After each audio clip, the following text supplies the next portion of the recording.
Happy New Year! Welcome back to the channel. There's been a little bit of a gap between this video and my last video. I took a little bit of time off over Christmas, but I am back now and I am raring to go. And this week we are going to be looking at a big question that I have been asking students that I've been working with either in person or through just kind of regular coaching sessions, that if you're auditioning for drama school, or even if you are auditioning professionally, how much are you actually asking yourself, what do the panel want to see from me? So that is what we're going to be looking at today in this video. But before we begin, and if you haven't already, just make sure to like this video and click subscribe and tell loads of people about it. That would be awesome.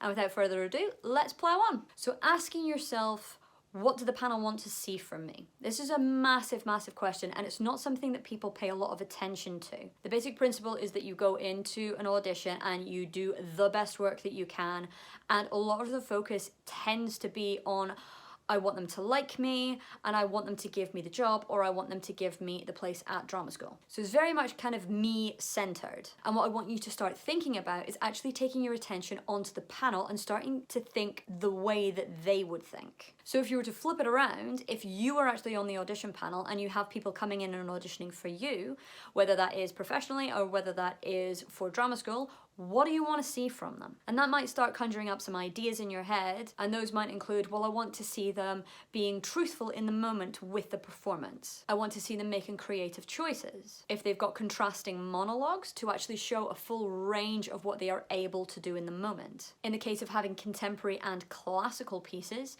I want to see them actually using classical text to a great effect. Because it is heightened text, we actually want to see you making creative choices with it and keeping the fundamental of truth the full way through the piece. So already you should be thinking about the various possibilities of what you should be thinking when you go into the room as a person that's auditioning. Because at the end of the day, an audition is a means to an end. It is not an environment for you to have creative realization. That comes in rehearsals, that comes in performance, that comes in a day on a film set. An audition is separate. It comes with particular requirements, so the thing to focus on is giving the people what they want. And in order to do that, you need to fundamentally understand what they're asking for. So start thinking about the material that you've been asked to actually bring in with you. So whether you've been asked to bring in a monologue, whether that is contemporary, whether that is classical, whether you've been asked to prepare a duologue, whether that's supposed to be off book or still on book, whether you have to prepare a song or a movement piece, or whether you're presented with sight reading in the moment. All of these things you actually need to start thinking, why are they asking for that as opposed to something else? Because contrary to popular belief, an audition panel isn't there to torture you. Audition panels want to see you doing the best work that you possibly can, whilst they make an accurate assessment of your capability and whether you are suited to the role or to the school. They're also going to be looking at things like your attitude and how you present yourself. Because drama schools and working in this industry as a professional, it's very much collaborative exercise. So they want to see how you would fit into an ensemble. And your attitude and the way that you work and the way that you approach work is a massive part of that. So again, if you were on a panel, would you be more inclined or less inclined to actually employ somebody if they were standoffish or arrogant or really cocky, or someone who's actually coming in being open, friendly, and wanting to collaborate with you? So one of the big things to ask yourself first is this idea of, why is an audition panel asking me for contrast? And by contrast, I'm specifically meaning the context of a drama school audition, having contrasting speeches. So this basically means having two speeches that have a completely different energy or a completely different character to it. Sometimes that can come into the subject matter or the actual emotions that are coming up in the moment. Those can all show contrast. Because the thing is, if you come in with two different pieces that are very, very similar, then you are going to be showing very, very similar things within your performance. Which basically means that you are wasting one of those speeches, because the audition panel will just see the same thing repeated. When in fact, they actually want to see difference. They want to see a range of what you are actually able to do. Because again, if you were a panel and you saw somebody coming in and just doing the whole one-trick pony thing, would you be more or less inclined to give them a place at drama school? Contrast can also affect how you approach the text in a physical manner. And for drama school auditions, you want to be able to demonstrate your physical capability through a creative text. So for a drama school audition, you want to be able to demonstrate how you can actually physically shift and adapt in the moment from one speech to another. Another thing to think about is, why do they actually ask you for classical texts? Well, first actually ask yourself, what is the difference between a contemporary and a classical text? And the answer will usually be that classical text has more rhythm, rhyme, different words, heightened circumstances, completely different punctuation rules, and those aren't to be ignored. They are being asked for because they want to see if you're able to actually contend with those things. And now that you know that they are asking for those things, it means that you can pay more attention to them. So in the preparation work, you can actually do proper text analysis, going through the entire speech, making sure that you are hitting each and every one of those points. Again, it's that idea of giving the panel what they want. Another thing that's actually coming into drama school audition requirements in the late kind of few years is this request for a movement piece or a response to a creative stimulus like a song or a piece of artwork. And what they want to see is a movement piece in its entirety from you as part of your self-tape audition or an in-person audition.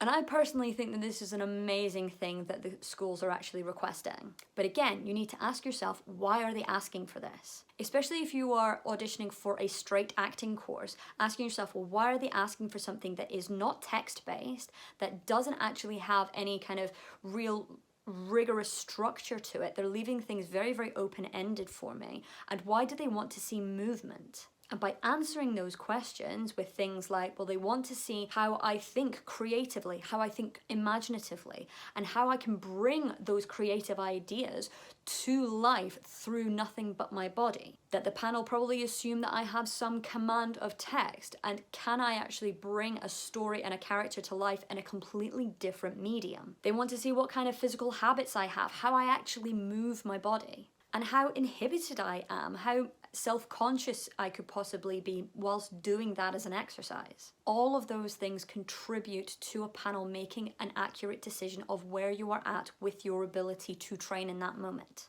Another thing that's often requested for drama school auditions is acting through song or singing something a cappella or unaccompanied. And for acting courses, they always specify that it is acting through song and not just singing. The difference being is that you are not auditioning for a musical theatre course, you are auditioning for an acting course. So again, asking yourself those questions, why are they asking for a song and not just something that is spoken text? And the answer is not so that they can make sure you have a good singing voice. Because again, it's an acting course, not a singing course. So there's got to be another reason. And the answer is often kind of similar to the movement request, in that they want to see you bringing a character and a story to life in a medium that you aren't as well versed with. Can you still maintain an anchor of truth within your work whilst actually exploring your text in a completely different way? So a piece of advice I always come out with if you are asked for an acting through song section of your self-tape audition or an in-person audition for an acting course is don't pay attention to how you sound, but rather how you can bring the story and the character to life in a truthful way. Because quite frankly, for an acting course, they don't care whether you can sing or not, but they do care whether you can act or not. Another fundamental for drama school auditions and for professional auditions is the request for redirection. Now, I've covered redirection in a previous YouTube video, so if you haven't caught that already, I highly recommend it. I will have it linked here above. But again, if you were given notes or redirection or the opportunity to collaborate with the people in the room with you whilst you're auditioning, then that is an indication of what they want from you. Again, that idea of how does your creative mind work? How imaginative are you? How willing and able you are to actually collaborate with the people there in front of you, and how accurately and willing you are to take a note, whether you're able to shift from one thing to another in the moment, and how instinctively and impulsively you do so.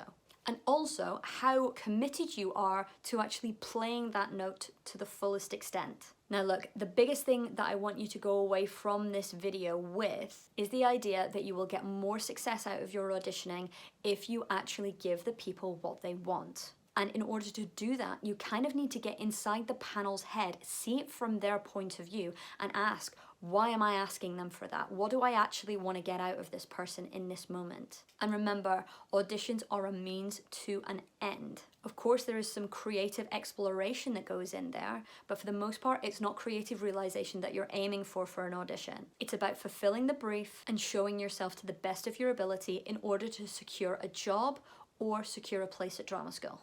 Now, audition season for drama schools in the UK is fast approaching. So if you are thinking about applying or have already applied and are gearing up to do self-tape auditions or in-person auditions and you're feeling a little bit lost and you're finding what I'm doing on the YouTube channel valuable but you need help applying it, then get in touch. All of my details are below in the description box. You can get in touch with me by email, on my website, via Instagram. I am most places. And as always, if you have any comments or want to ask any questions, then just put them below and I'd be more than happy to get back to you. And remember to like this video and click subscribe and tell loads of people about it. But until next time, take care.